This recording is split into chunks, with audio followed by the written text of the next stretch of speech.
In the heart of the mountains, far from the hustle and bustle of the city, there was a camp known as the Last Refuge. For me and my friends, it was a sanctuary of peace and tranquility, where nature reigned and the troubles of the outside world faded away among the lush trees and crystal-clear rivers. However, this camp held a dark secret that few knew. Years ago, the Last Refuge witnessed a tragedy. A man named Samuel Draven, known for his sadistic crimes, hid in the camp's surroundings, fleeing from justice. For weeks, Draven stalked the campers, watching them from the darkness, waiting for the perfect moment to strike. When he finally did, he left a trail of terror and death in his wake. Although the police pursued him relentlessly, they were never able to catch him. Some say he died in the woods, but others believe he continues to lurk, waiting for new victims.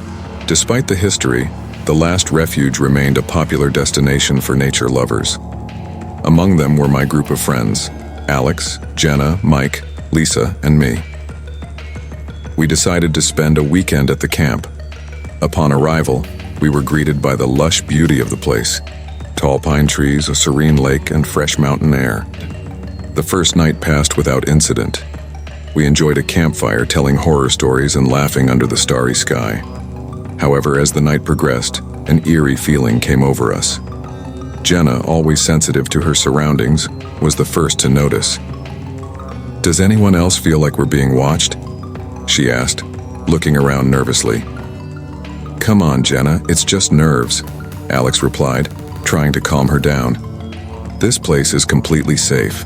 However, Jenna couldn't help but feel uncomfortable. Something in the air wasn't right. That night, while the others slept, I lay awake next to Jenna, listening to the sounds of the forest.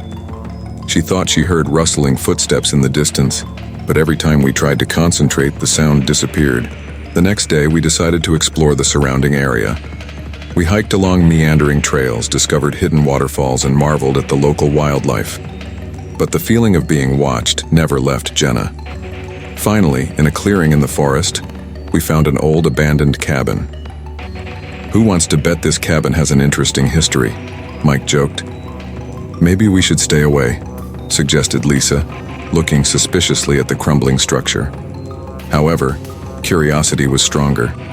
Upon entering, we found a place that seemed to have been abandoned in a hurry. Personal belongings, utensils, and clothes were scattered everywhere. On one of the walls, an inscription carved into the wood chilled our blood. "He is always here." That night, as we prepared for bed, a fierce storm raged over El Ultimo Refugio. Thunder echoed off the mountains and lightning briefly illuminated the camp, creating ghostly shadows. In the midst of the chaos, Jenna heard those footsteps again, this time closer. She got up and walked out of the tent, armed only with a flashlight. As she advanced, the footsteps became clearer. Jenna pointed the flashlight into the woods, and for a brief second, saw a tall, slender figure watching her. She screamed, but the thunder drowned out her voice. When the rest of us came running, we found nothing but Jenna's flashlight lying on the ground.